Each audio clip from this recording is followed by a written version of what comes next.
Урматтуу мекендештерим, Гитлер эмне үчүн яхудийлерди, еврейлерди жок кылган, кырган? Бардыгыбызга белгилүү Экинчи дүйнөлүк согуш дегенде Гитлер эсибизге түшөт. Гитлерден кийин эле яхудийлерди кырган, ошол нерсе эсибизге түшөт. Еврейлерди жок кылган Гитлер эле эмес, ага чейин дагы 37 жолу бизге белгилүү болгону, же андан көп ар дайым куугунтукталып, өзүнүн бир мекени жок, жери жок еврейлер ар дайым куугун болуп, ал жерден айдалып жүргөн. Неге? Себеби өзүнүн арам идеологиялары, ойлору менен фитналарды, фасадтарды, согуштарды баштаганына эч кайсы элге баткан эмес булар. Еврейлерди эмне үчүн кырган? Негизги себептеринен албетте жеке карата өчү дагы болгон Гитлердин. Себеби бул жердеги Гитлердин ага карата өчтүгү өтө катуу болгон. Байкасак, Экинчи дүйнөлүк согушта ушунчалык кууган Палестинага еврейлер качып, мусулмандардан жардам сурап, башпенек сурап келген учурда жардам беришкен мусулмандар. Аларды өзүндөй жумшак ойлоп, кегилип, дасторконуна орун берип, аларды жакшы караган, баккан, тараган. А бүгүн Гитлер аларга кандай кылган болсо, алар тескерисинче мусулмандар ошол ишти кылып атат да. Булардын негизги арам ою жер менен бир болуп келип, кийгени кийими жок, жегенге тамагы жок болуп келип туруп, ал жердеги элдерден пайдаланып, ал жердеги нерселерди колго алып, анан алардын үстүнөн күлүш, алардын жерин ээлеш, аларды кууп чыгыш. Келет жер менен жексен болуп, бир болуп келет дагы, келип ал жердеги элдердин акырын ичине киришти баштайт, базарына киришти баштайт, динине киришти баштайт, саясатына киришти баштайт. Бар жерин колго алгандан кийин анан процентке акча беришти баштайт. Акчаны бербегенден кийин үйүн тартып алат. Бала чакасын көчөдөн айдап чыгат, үйүнөн айдап чыгат. Мусулмандарды ошентип кордойт. Гитлер дагы, урматтуу мекендешим, ошол учурда еврейлердин бул кылган сүткордугуна, үйүн алып жаткандыгына, жаш балдарды көчөгө айдап, аялдарды кордогонуна күбө болуп чоңойгон адамдардын бири болгон. Негизги себептеринен бири жаштыгынан өчөшкөн бул. Албетте, андан кийинки түрмөдөн чыгаргандыгы, белгисиз демөөрчүлөр, белгисиз адамдар, ага жардам берген адамдар, Гитлерди колдогон адамдар, алар өзүнчө тарых, бирок бизге белгилүү ошол жаштыгынан Гитлер еврейлерди эң жек көрүп, эң жаман көргөн. Себеп, Гитлер өзү дагы өтө диндерди катуу окуган, диндердин тарыхын жакшы билген адам болгон.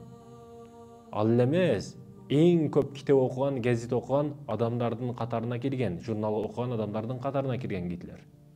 Диндер тарыхын өтө жакшы билгендиктен пайгамбарыбыздын да окуясы бар го. Абдуллах ибн Салам еврейлердин эң күчтүү адамы келип мусулман болот. Пайгамбарыбызга башкалар дагы мусулман болсун, мен сыяктуу лидерлер дегенде пайгамбарыбыз аларга дагы даават айтат. Баягылар мусулман болбойт. Эгерде пайгамбарыбыз айтат, эгер ушул келген 9 еврей мусулман болгондо, bundan кийин фырк фасад, согуш деген болбойт эле жер жүзүндө дейт да. Гитлер дагы өтө дин тарыхын өтө жакшы билген, диндерди өтө катуу окуган. Демекки, бул жыйынтык ушуга байланыштуу. Ого, албетте, урматтуу мекендешим, издесек табабыз. Кайсылдыр бир учурда мусулмандар дагы өтө күчтүү.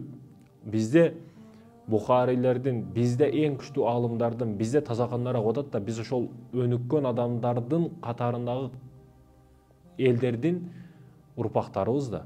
Учурунда дүйнөнү титиреткен, бизде жакшы жашайлы деп салык төлөп турган мусулмандарга, бизге башкалар зыян бербесин, бизде карап тургула деп аманатын таштап кеткен. Ошондой күчтүү адамдардын, илимдүү адамдардын урпактарыбыз. Бизде каныбызда, затыбызда бар да негизи. Бүгүн эле жалкоолошуп динибизден алыстагандыгыбыз үчүн бардык жамандыктар болуп атат. Жөнөкөй мисал, биз Курандан алыстап кеттик да, урматтуу мекендешим. Бир дом болсо, бир домдо 700 адам жашаса, 700-дүн 7-өсү Куранды окушту билет, алар дагы маанисин түшүнбөйт. Куран чаң басып жатат. Куран өлгөндө окула турган нерсе эмес. Же мечитте эле намаз эле окула турган нерсе эмес, ал жашообузду багыт бере турган негизги китеп. Куранды баштан аяк окуп чыкпагандар бар.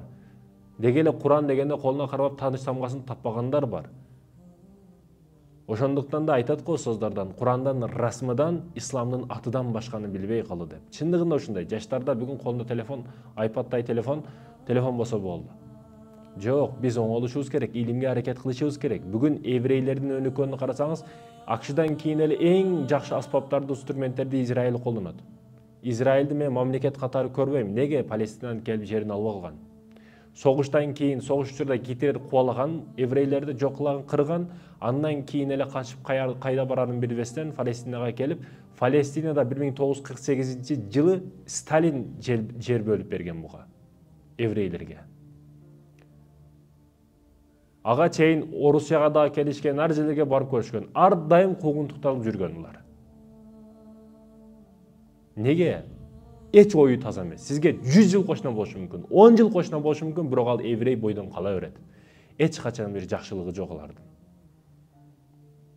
Салам алейге жакшы болушу мүмкүн, өнүккөн жактан, ыктысат жактан, илим жактан өнүгүшү мүмкүн, бирок эч качан адамдарга жакшылыгы жок булардын. Буга азыркы болуп жаткан иштер дагы мисал. Биз өзүбүзгө алданбашыбыз керек, өзгөлөргө алданбашыбыз керек, урматтуу мекендешим. Нафс каалообузга тескери чыгышыбыз керек. Бүгүн дагы карасак, дүйнөдөгү иштерден ошол жерде жашап, ошол өлкөгө өнүгүшүнө деп, өзүнө өзү деп, мисал үчүн урматтуу мекендешим, еврейлердин ичи дагы өзүнчө ынтымактуу дешибиз мүмкүн. Еврейлер өнүккөн, ынтымагы бекем. Жок, алар дагы өз алдынча бөлүнүп алган. Алар дагы этап болуп өз алдынча бөлүнгөн. Сионизм радикал коому бар буларда. Ичара ар жерлерде согуштарды чыгарат, жардырууларды чыгарат, бир жерлерге согуш түтүнүн таштап коет, өздөрү көлөкөдө күзөтүп турат, салкында жыргап карап турушат. Ошол жерде согушту күзөтүш максаты, согушту ар жерден колдош, бир террорист камалып калса аны чыгарыш, ага жан жөөкөлөрдү кошуп бериш, аларга эч нерсеге баш жетпеген жаштарды жаныга напарник кылып бериш. Бул радикал коом сионизм, сионисттер ушинтип колдойт. Бул радикал коом. Булар 4000 жылдык акыйдага ишенишет. Ишенимге ишенишет 4000 жылдык. Не? Алардын байрагындагы, Израилдин байрагындагы карасаңыз, атайын бир 6 жылдыздуу, андан кийин 2 көк сызык. Ал 6 берге 6 кылдуу Сулайман ибн Дауд алейхиссалам, Сулайман пайгамбардын атасы Дауд алейхиссаламга тиешелүү болгон шакекте 6 кырдуу жылдызча. Ошол түшүрүлгөн. 2 сызык, көк сызык, урматтуу мекендешим, Фурат менен Нил дарыясынын, Фурат жана Нил дарыясынын белгиси. Демекки булардын акыйдасы 4000 жылдан бери ишенип келип атканы, ошол Фурат менен Нил дарыясынын ортосуна өзүнүн мекенин куруш. Ошондуктан ошол Фаластин жактарда, Шам жактарда, Сирия, биринчи Сирияны тандашкан булар, мекен кылабызды. Жок, андан кийин Фаластин. Ошол жакка мекен кылыш, өздөрүнө эч кимге кол тийгиз кылып мекен куруш булардын негизги максаты. Израиль тинч эмес, ар дайым эң көп аялдары дагы армияга кызмат кылат аларда. Бизде мисалы үчүн контракт түзүп, сержант болуп ишке киришет, бирок офицерский составга кире албайт. Сержантский состав офицерский составга кире албайт. Ал жердегилер кадимги жумуш катары, армия жумуш катары айлыгы төлөнөт. Ар дайым 24/24 саат тындыкта турушат. Тревога абалында. Кайсы жерден кол келет, кайсы жерден согуш башталып кетет, башка деген маселеде. Тынч эмес. Бирок булардагы Израилдеги негизги өнүгүүнүн багыты, максатын айттык. Кантип жерде элеп атканын айттык, кайсы жерде келип элеп алганын айттык. Булар илимге басым жашашты да. Ооба, сионисттер экен булар, урматтуу мекендешим. Андан кийин, мисалы үчүн, Трамп, Американын мурдагы президенти, бул евангелист. Булар дагы өзүнчө бир агымдардын бири, евангелисттер. Бирок bundan дагы эң коркунучтуу глобалисттер деген топ пайда болду бүгүн алардын чөйрөсүндө. Сионизм дагы, евангелисттер дагы буга чейин бизге зыян берип келди, мусулмандарга канчалаган зыяндарды берди. Бирок азыркы тапта ушул кылымда пайда болгон глобалисттер, мисалы үчүн Илон Маск, Марк Цукерберг. Мисалы үчүн ушундай улуу державада адамдарды кармап, булар эч нерсеге сыйынбайт. бир нерсени өзүнөн жогору көрбөйт да. Ошон үчүн Илон Масктын баласын карасаңыз, ар нерсе иштерди кылса да унчукпайт. Дүйнөнү глобалдаштыруу, мисалы үчүн мамлекетте бир согуш боло турган болсо, биринчи не кылат? Интернетти өчүрөт. Туура эмес маалыматтар тарап кетпесин. Бул согуштан, бул жарылуудан башка тышкы күчтөр, ички күчтөр, душман күчтөрү кабар таппасын деп интернетти өчүрөт биринчи кезекте.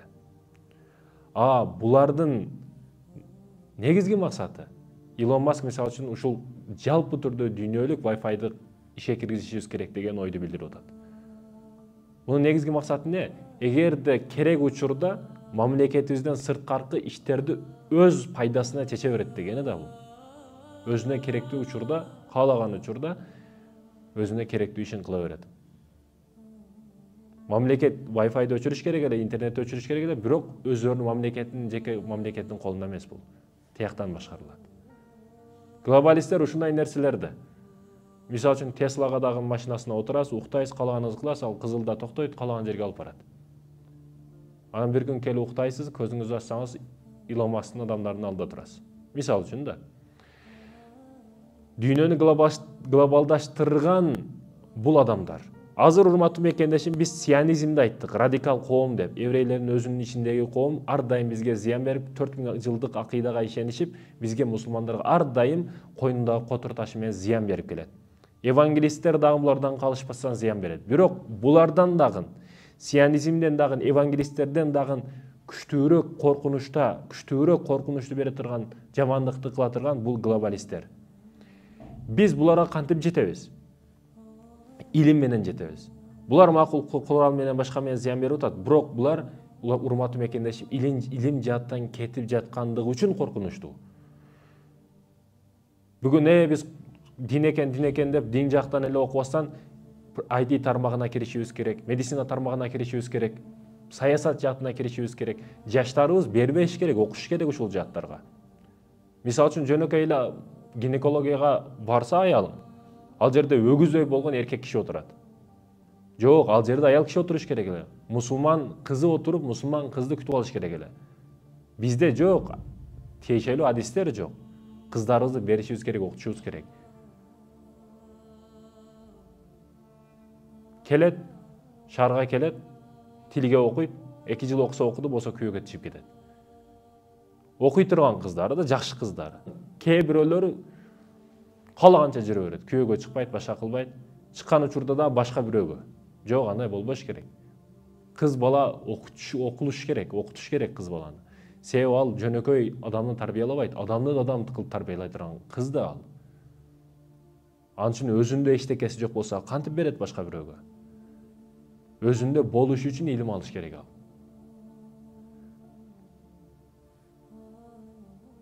Ошондой экен, урматтуу мекендешим, глобалисттер бизге эң күчтүү зыянды берип коюшу мүмкүн. Бүгүнкү тапта, бүгүнкү чакта. Бүгүн биз илимден качпашыбыз керек. Мусулмандар аракет кылып окушубуз керек. Бизде таза кандар бар. Ата-бабаларыбыз, мусулман ата-бабаларыбыз өтө күчтүү, илимде дагы эч кимге берген эмес, күч жаатынан дагы эч кимге берген эмес. Тарых кайра айланат. Бирок айлана турган учур келди. Биз бүгүн коркунучтабыз. Бүгүн биз кирбесек, илимди окубасак, ушул биз билип жаткан технологияны үйрөнүп, технологиядан иштеп чыгаруу жааты болсун, экспорт болсун. Мисалы үчүн, жалпы мусулмандардын иштеп чыгарган техникаларын чогултуп келип, бир эле Катар эмес, бир эле Дубай эмес, бир эле Кыргызстан эмес, Өзбекстан эмес, бардык мусулман чыгарган товарларын, техникаларын чогултуп келип бир жерге коюп, андан кийин жөн эле Япониянын экспертин эсептесек, Япониянын өзүнүкү өтүп кетет эксперт жаатында. Колуңда иштеп жаткан айфонубуз дагы Кореядан чыгат. Кытай не деген технологияны иштеп койду да. Евангелисттер менен глобалисттердин ортосунда келишпестиктин негизги себеби, глобалисттер көбүнчө акчаны азыр Кытайга тийгип атат. Неге? Себеби ал жерде акылдуу адамдар, акылдуу шаар, акылдуу машина, акылдуу үй, акылдуу шаар, акылдуу техника. Бардык нерсенин гүлдөп чыгып аткан, мындайча айтканда, супер мамлекетке айланат бул Кытай. Ошондуктан бул глобалисттер андык түрдө, жалпы түрдө акчасын Кытайга тийгип атат. Барып, мисалы үчүн ошондуктан да АКШга против тура турган акшны коркута турган күч Кытай болуп атат да. Себеби билим жаатынан, илим жаатынан, техника жаатынан бербей атат. Кытай ушунчалык күчтүү деңгээлде кетип атат. Урматтуу мекендештерим, биз дагы ал андай экен, мындай экен, абеткене тамак жесем экен деп отура бербестен аракет кылышыбыз керек. Ойлонушубуз керек, ойгонушубуз керек. Азыр кыштактарды, айылдарды кыдырсаң, продукта кымбаттап кетет, түшүп кетти. Адамдардын темасы ушул, адамдардын сүйлөшүп жаткан сөздөрүн уксаң, ичиңден ыйлагың келет. Адамдар не деген технологияда, илим жаатында иштерди кылып атат, а сен Кыргызстанга келип, айылга барсаң, барып калсаң, ал жердеги адамдардын сүйлөп атканын кара. Мынау саясатчы камалып кетти, мынау продуктаны басымынчалык соңго кымбаттап кетти. Каяктагы бир бекерчи сөздөр да, же өзүнө, же өзгөгө пайдасы жок сөздөр. Бул сөздөрдү мен сени кара санаган душман катары эмес, сүйүктүү мусулман бир тууган катары көрүп туруп айтып атамын. Ошондуктан аракет кылышыбыз керек, илим жаатына киришибиз керек, окушубуз керек. Сен китеп окушту билбесең дагы китепти ачып тур, жок дегенде президенттериңде алдында. Алар үйрөнсүн. Өзүң акмак болсоң, алар дагы акмак болуш керек деген эмес.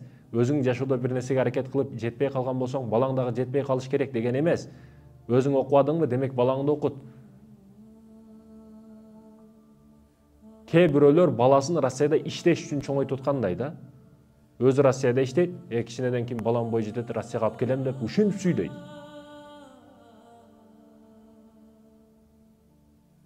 Балаңды Россияга иш кылыш үчүн тарбиялап атасыңбы сен? Качангаcha көчө шыпырып, мусор терип жүрөбүз? Кичине өнүгүшүбүз керек. Мусулмандар техника жаатынан, илим жаатынан ансыз деле полдун патологдун астына калып кеткенбиз. Акыркысыга ыраазы болбо сен. Акыркы сортту жебе сен. Медреседе окуп жүргөн учурубузда магазинге жакын бир мөмө жемиш магазини бар эле. Ал жерде калып кеткен арзан сорттогу баягы алмалар болот, башкалар болот, калып кетпесин деп медреседеги балдарга берет экен. Бул каяктан келди ат? Ушул калып кеткен экен берип берет. Неге калып кеткенин берет сага? Себеби калып кеттиң да сен дагы. Эң жакшысына эң жакшысын берет. Берсең жакшысын бер. Болса керек эмес бул мусор алмаларың. Сен акыркысыга ыраазы болбо. Ыраазы болбогон мусулман бол. Ансыз деле калып кеттик бул жактан. Оку, өнүк, аракет кыл. Илимсиз эч качан эч бир нерсеге жетпейбиз. Толдурушубуз керек, тойдурушубуз керек. Курсакты эмес, илимди башты. Бүгүн урматтуу мекендешим, курсак толду, тойду. Бирок жүрөк менен мээбиз суусап атат. Кана бер деп аткан учуру. Өзүбүз пустойбуз, андан кийин үйрөнүп алып пустой башыбыз менен аялыбызга пустой баш, пустой балдар төрөлүп атат да. Пустой контейнер болбо сен. Бир иш кылган учурда дагы аракет кылып, аягына чыгышка аракет кыл. Бир нерсени изучать этип чыктыңбы, башынан баштагандан кийин биринчи баштасаң эч качан таштаба. Ошону өмүр бою аягына чейин ниет кыл. Улап кетем, акырында чейин барам деп. Дин душмандары өнүгүп өзүнүн жаатында бир профессияны кармап бизнес кылып акча жаатынан.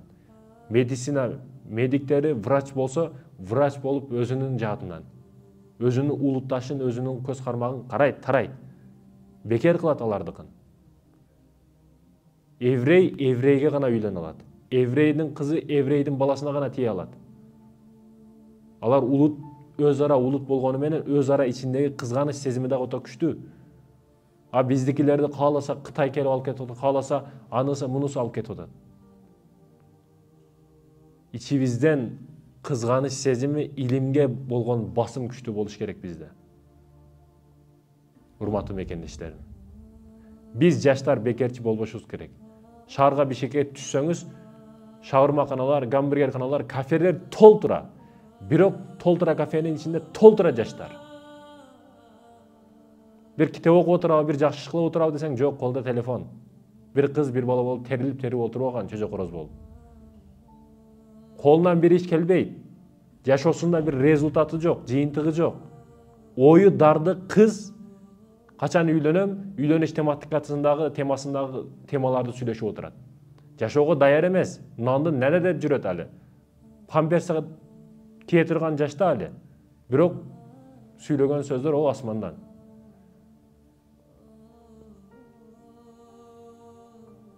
Söylөгөн сөздөрүңө маани бер.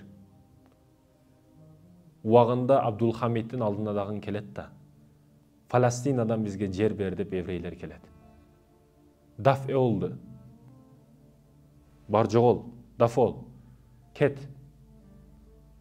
Бул жерлер ислам аламына таандык. Бул жерлерди биз кантип алган болсок, ошентип аласыңар. Биз кан менен алдык, кан менен аласыңар. Мен тирүү экенмин, мен сыяктуу мусулмандар тирүү экен, бул жерлерди эч качан бир карычын дагы силерге бербейбиз. Бир карыч жер жок сага деп туруп еврейлерди кууп чыгат. Мындай дух урматы мекендешим. Мындай мекенчилдик кимдерде болот? Албетте илим ээлеринде болот. Өзүбүздү тарыхыбызды билбесек, илимибизди билбесек, Кураныбызды билбесек, анда ар ким жерлерибизди, кендерибизди, бийлигибизди ар ким келип тоноп кете берет. Биз бүгүн илимге аракет кылышыбыз керек. Илимсиз эч кимсин. Келлани иштетпеген адам ар дайым кор болгон кор болот. Бут колуңдун шору келлаң иштебесе деген ушул. Бул ашкабак болуп калбасын. Иштетишиң керек урматтуу мекендешим. Сени кылатырган өтө иштериң көп. Бекерчи болбо. Тайраңдап сайраңдап жүрбө. Бекерчи кыялдарга алданба. Оюңда керексиз нерселерди оюңа камтып алып, мындай кылыш керек, андай кылыш керек деп жүрбө, илим оку сен.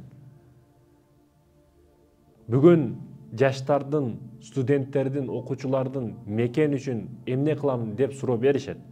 Мекен үчүн кылган кызматыңардын эң жакшысы, эң чоңу, эң жакшы окугула.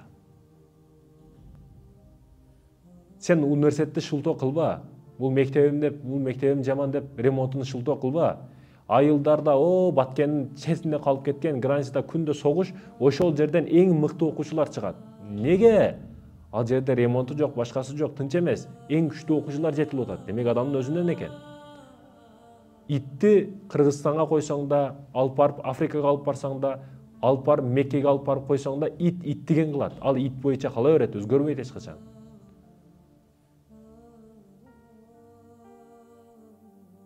Итти кайжыл жерге алып барсаң да, ит деген кылат, ит боюнан кала берет. Орун алмаштырба. Дарак дагы бир жерде көгөрөт. Окуйм деген адам жер тандабайт, жер кезбейт, бир жерде окуйт. Качан бир окууга кирип, окууга шыгы кетип, окуулардан, предметтерден калып кеткен учурда, анан башка жерди издешти баштайт да, акырын. Бул жерге себеби ук жетпей калды, көз жетпей калды караса. Шылтоо издеп, өзүнө өзү жол издеп, анан аркага качыштын аракетин кылышты баштайт. Жок, андай кылба. Илимге аракет кыл. Аркаңда бүткүл мусулмандардын үмүтү турат.